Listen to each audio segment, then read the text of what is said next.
In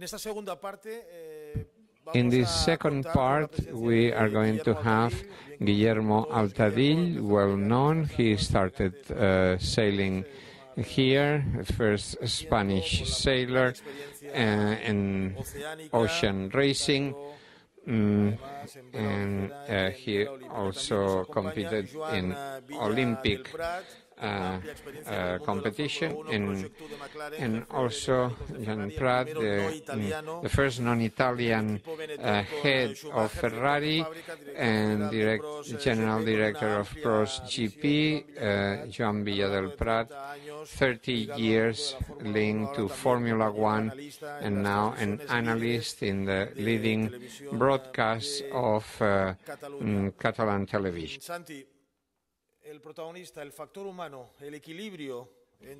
Santi, the balance between the machine and the person is the second part of the discussion. We have dealt with some topics, but now let's look at this subtle balance between machine and the person. Well, it's very interesting to compare the world of motor racing and sail racing. In the open class, the crew, the skipper, has to be practically an engineer about his boat. It is essential to finish the regatta. In the monotype classes, this is important, but everything is far more regulated, so the innovation from the skipper is less. In the open class, and as Pierre was saying, in the case of the great sailors of ocean racing, was the innovation of the skipper more than the engineers, because this is the case of Tabarly, the case of the minis,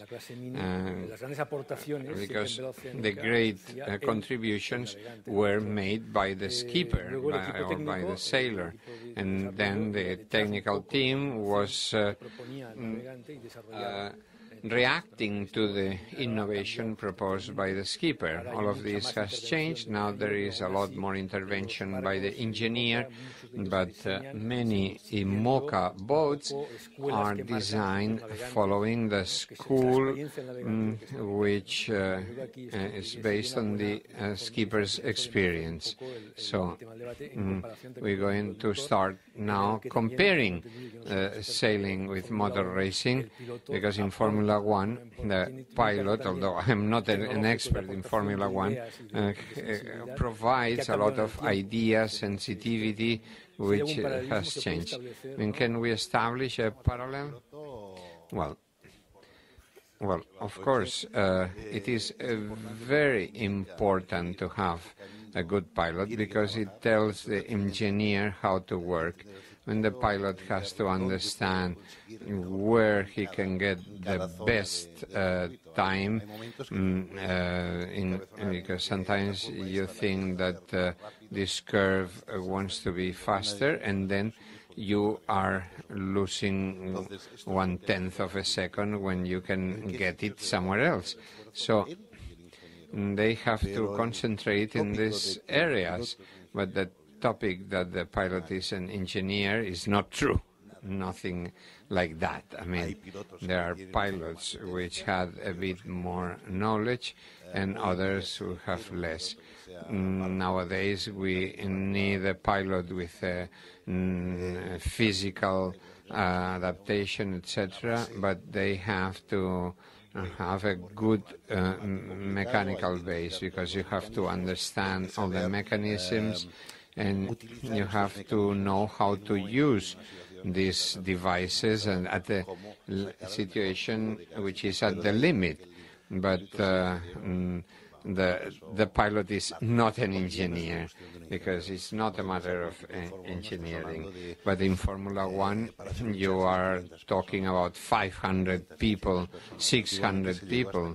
They have even involved 1,200 people, and they said, well, let's reduce the amount of people working on this, and now we have 500 to 600 just for the frame and about 300 for the engine. So, and now out of these 600 are engineers, mechanical engineers, aerodynamics, tunnel, etc.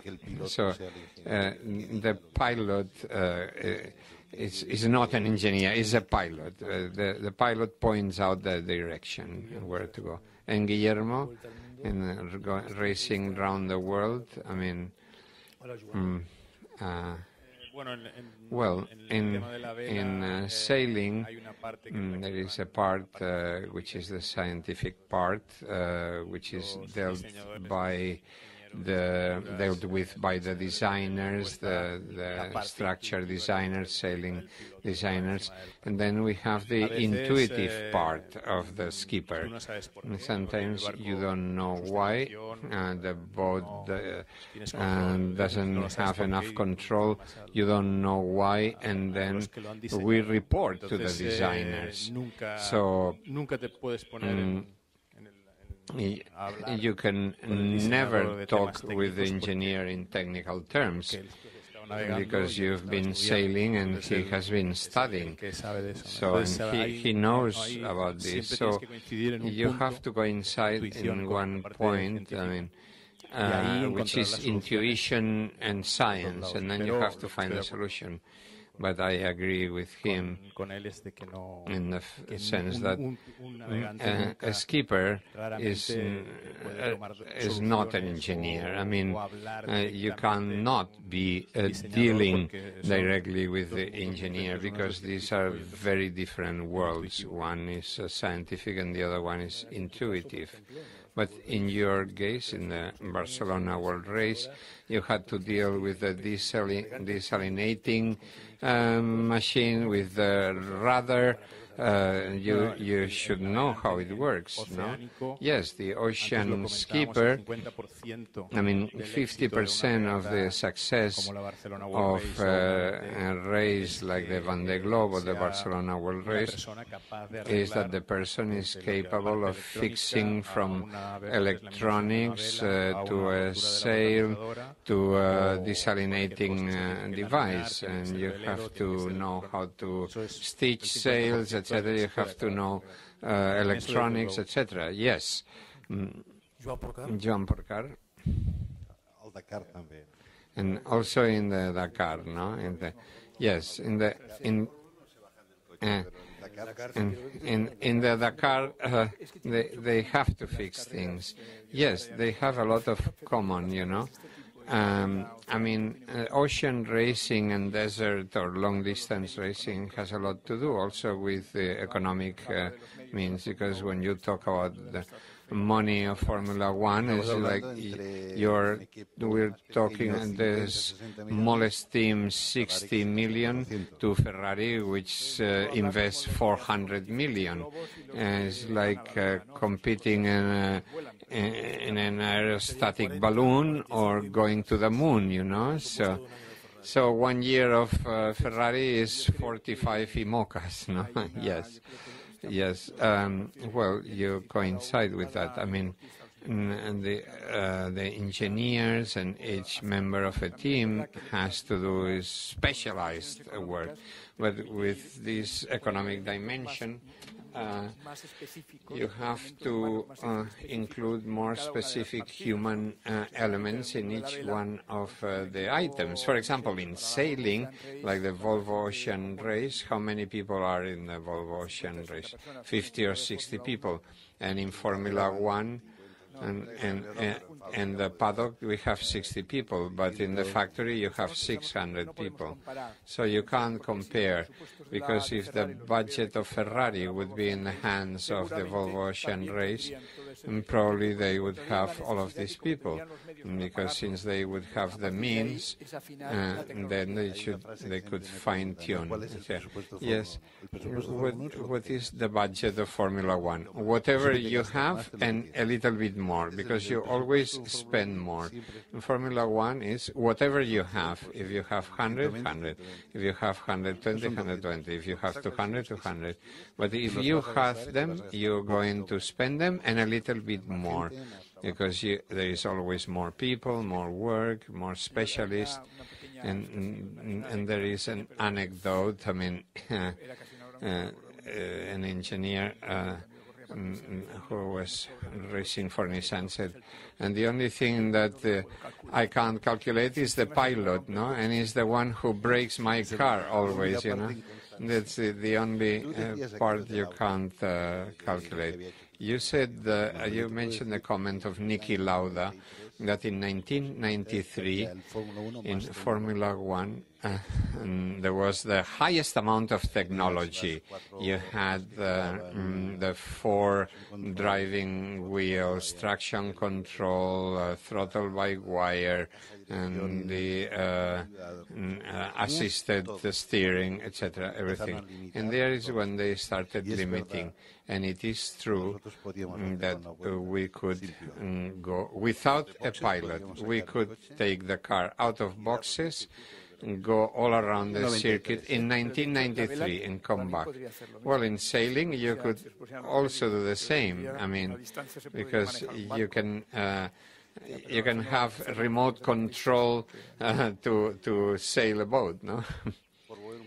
Yes, and going back to that, what I agree with is that the spirit of competition in motor racing, it was always the testing bench for motor car industry.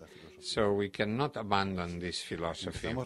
I mean, if we start restricting everything, in the end, there will not be innovation or technology. There will be a show where the pilot will be important, but we have the Constructors' Championship and the Pilot Championship. And if we have 12 brand names, each one has to develop it. And this gives the possibility to grow out of a small team. Now they are winning when they are making drinks. And before it was Benetton, you know, making T-shirts, you know. I mean, the large constructors left because there was not much justification of R&D in Formula One because of the limitations. Now, for 2014, where they talk about Turbo 1.6, they are thinking of coming back. But BMW, Toyota, Honda left because Formula One did not fulfill their goal, which is investing their money to get a good yield, a good result on their money, good return on their investment. So we have to balance out the show, the public, the media, and the safety, of course, and that the technology is not blocked, because if you block the technology, the philosophy is not respected. So, but Red Bull is winning because they have the best designer, no? I mean, that's the difference in Formula One. In sailing is not the same, Guillermo. No. No, in sailing is different. In sailing, there is something which Santi explained here. There is one extreme and the other. One is the monotype, just a pure monotype. I mean, you can So that's the talent of the skipper, and of course you need imagination, and you should know very well what you want. These are the boats to break records, and we went from 2004 to 2012 in 8 years. We reduced 14 days and sailing around the world, and that's what gives us innovation, technology, thanks to the designers and the work with the skippers. And then we have the monotype,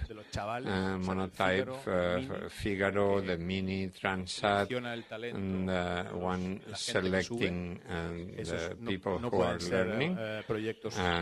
These cannot be projects with a huge budget, because if you need the skipper to prove that he is the best. And then we have IMOCA, which is not an open. IMOCA is box rule, and this is a class where you can develop whatever you want within certain rational parameters.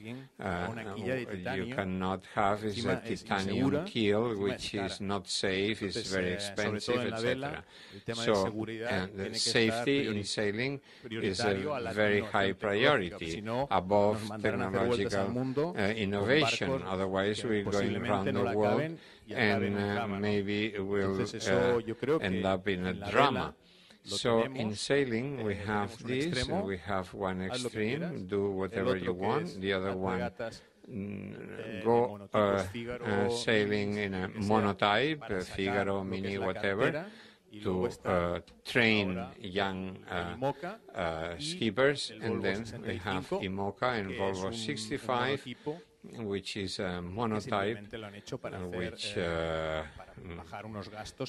wants to reduce the expenses which were gone wild, and which is not yet approved. Well, in the case of Volvo, I mean, that's not the solution to have a monotype. It's like when they say no carbon fiber, and then they invent Cuben, which is more expensive than carbon fiber. So you have to limit things with a sense of responsibility and being very careful, because if you limit too much one way, then it goes out the other way. Well, there is a pyramid, okay, of evolution. You have the monotype classes, which are good for initiation. They are cheap, they are affordable, and they force to competitivity, so that they compete with the same weapons, and they develop their own skills. If you compete with a motorcycle or a boat which is exactly the same as the other, it means that if you manage it better, you're going to win. I mean, and the same happens with the boat, because that involves development of sensitivities to train the sports person. So the open class should exist, because there should be innovation, there should be a spirit of advanced technology, but the monotype should also exist. So we need this balance, each one with its benefits and advantages.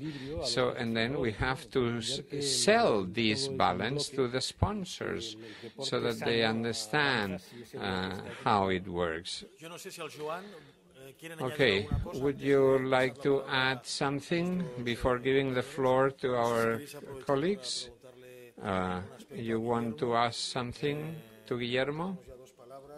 Yes, there are two questions here. Your name, Germán de Soler, Nautical Magazine and Yates. A question for Guillermo, as a person who knows the shipyards, specialist in high technology, building these high-tech boats. or maybe to Santi or to Boji, because they know the world of ocean racing. And Joan was talking about something very interesting, and that is the relationship between brands and the racing team. And we have Honda, Suzuki, we have BMW, Ferrari, Renault, etc., which but in sailing, it's not the same. The ones who build the MOCA, the competition sailing boats, is not Jeannot, Beneteau, Bavaria, building 9,000 boats a year with their clients, but who are building the open are small shipyards of very high technology where you have 30 people, but there is not a link between the competition and the brand. Why? Why in motor racing, yes, and not in sailing? So, who wants to answer? Well, in the old Formula One, it was like this, because McLaren, Williams, etc., these were all amateur teams. There was only one factory, that was Ferrari, and then the other factories joined the world, and some bought the small teams, which then became large factories. So I don't know, it is the same. With the boats, it's happening the same. But the logical thing is that the large manufacturers of sailing boats would be the first interested ones in having a sailing boat which wins the competition. I think this would be logical, but I don't know why it's not like this.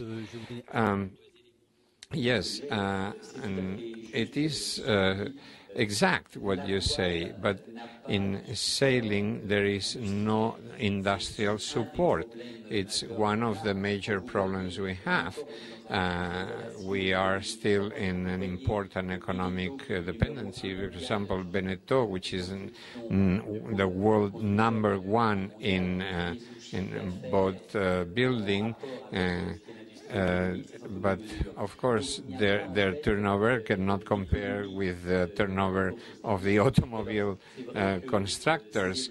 So of course, I mean, we have small shipyards building prototypes, but what is interesting is that the industry of boating like Beneteau takes advantage of the innovations from competition. Everything that the skipper comments, etc., and everything which benefits the large consumption is like a laboratory of experimentation. And we regret this in sailing world, because they don't have the financial means of helping competition, and that's the difference, because the automobile sport has been led by the automobile industry, but it can't be the same with the sailing, because the turnover figures are not the same. And Suso Pérez, La Vanguardia.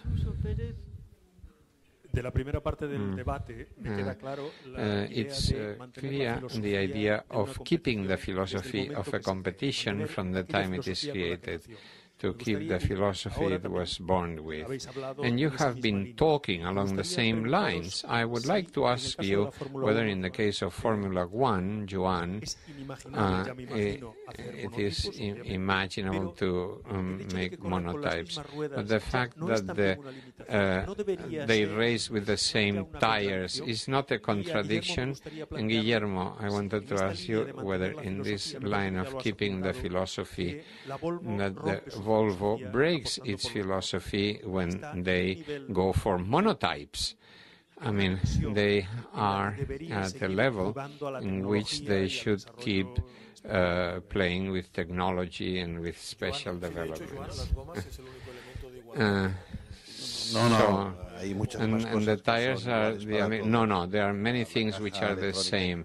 The electronic control is the same for all the teams, the tires, it's true. So it's, yes, it is a matter of show, okay? I mean, we go back to the same. If some teams have a huge financial power and they have the possibility, these teams will always, the best will be always the winners. So we have to keep in view the economic aspects, no? And so it has to be a balance. I mean, we have to control a little bit, and then there is another problem. In the 80s, we always left an open technology, and we had a small engine which gave 1,400 horsepower, no? And braking at 8 Gs, at 7 Gs, you need oxygen, no? The pilots and the aeroplanes need oxygen, you know, because you lose consciousness. So they had to cut. They changed the aerodynamics, they changed the electronic.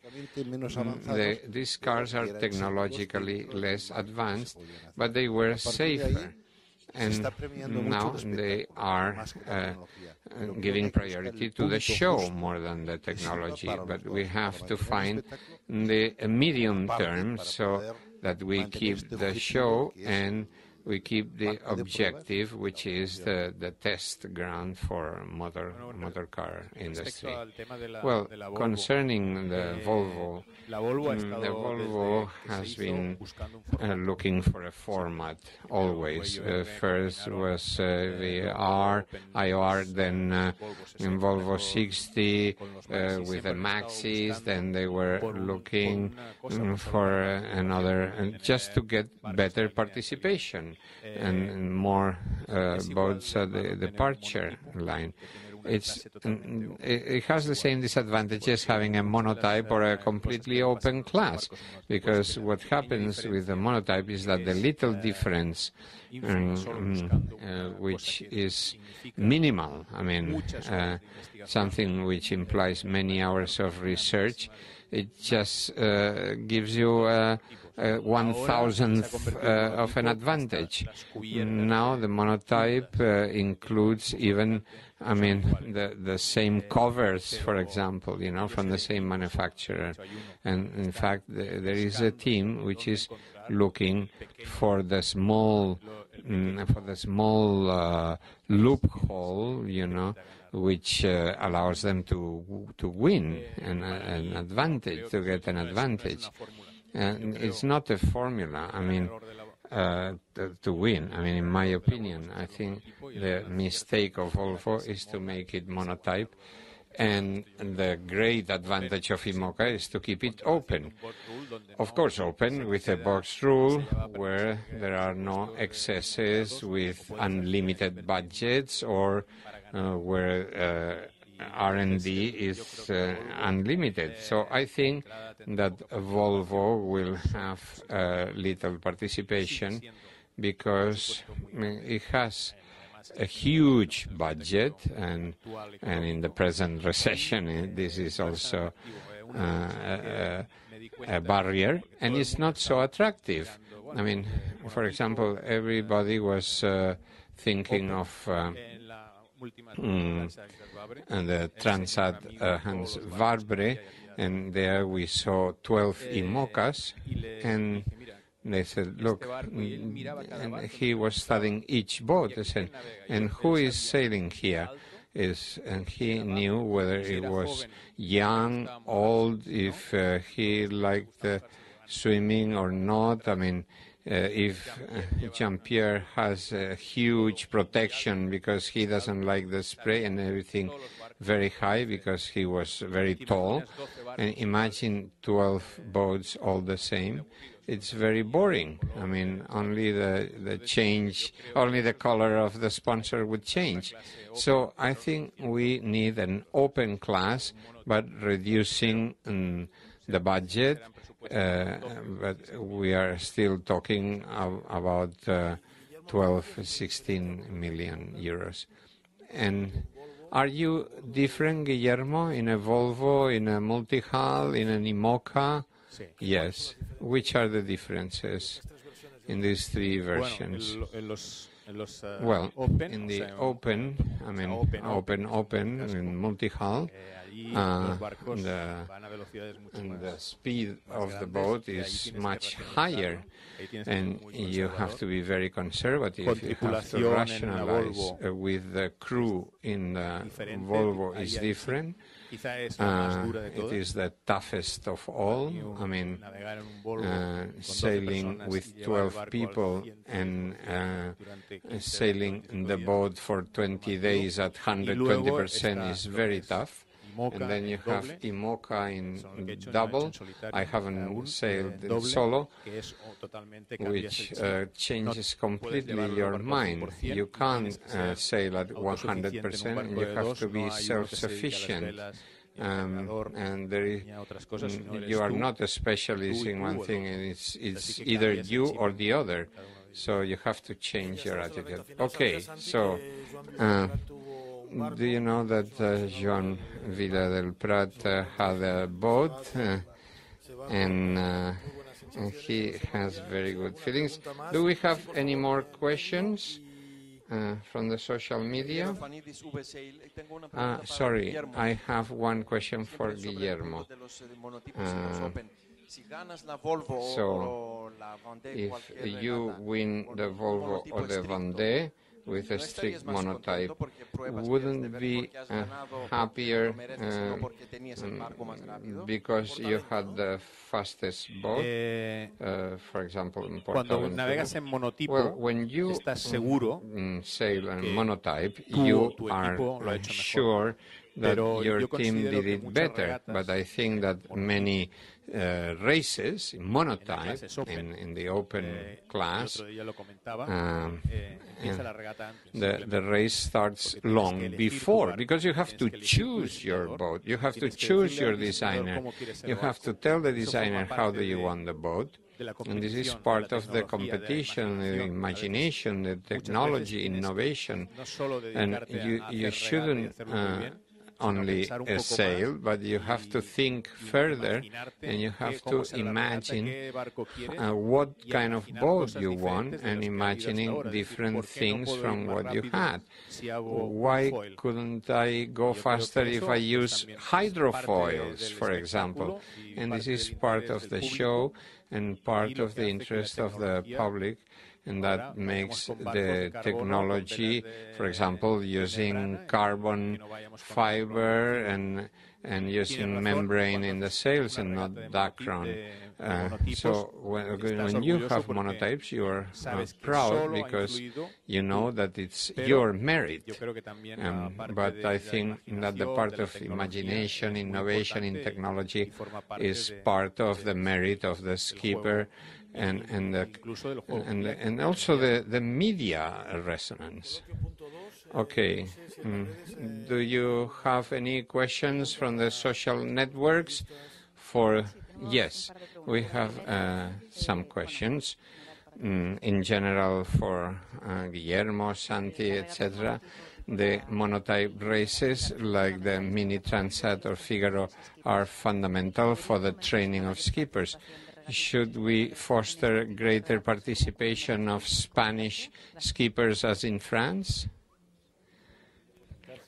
Yes, of course, it should be promoted, yes. In Spain, we should foster ocean racing at all levels, and we are doing this, but the economic circumstances and the circumstances of developing the sport have their difficulties, but there is no doubt that in Mini, for example, the Spanish skippers have been successful, and in Figaro, I mean, if there would have been more development, The Spaniards would have also succeeded in a bigger proportion, and the pyramid would be growing. So, I mean, even if they can go to the Vendée Globe, they first have to train in Mini and Figaro, and of course we have to foster. And Mr. Villadelprat, would you drive a Formula One the same as you go around the world? Not alone. I would go with him. Okay, we finish at 4. Santi, Serrat and Joan Porcar have been taking notes, and we would like that they make a final summary about the ideas they want to wind up this debate between mono and open. Well, what is clear in this discussion is that yes to technology, because it is essential in our world. Yes to technology in a wide sense, with certain limitations driven by safety considerations. The economic topic, although I think it's very important, I don't think is the most important driver here. And we see that the value of the sports person is always the most important, although the technology is also important. Santi, yes, this is very important, as he said, and I think that we see what is the present situation of ocean racing and this dichotomy between monotype and open, and how the open or IMOCA class is practically the only representative of relatively open rating. Because as Kiko was saying, when you go to a monotype, I mean, to avoid high budgets, you have to think that you are limiting also the attraction to those below, because IMOCA allows now the sailing of outsiders with low budgets, because although we know that they are going to finish 1 month later, you know, at least they have very high human value because they are able to compete, they go around the world, and they are confronted with the ocean, you know. So whenever we cut down at the top, we have to think that there are Alessandro Di Benedettos and other possibilities, and thinking of the boats that were the last ones. These are human adventures which add value to IMOCA. So I think this is very important, and I think this should continue being so. Thank you, Guillermo. Thank you, Joan Villadelprat, Porcar, Santi, Serrat. Thank you for coming. And the contents of this roundtable will be uploaded in the web of Barcelona World Race. See you next time.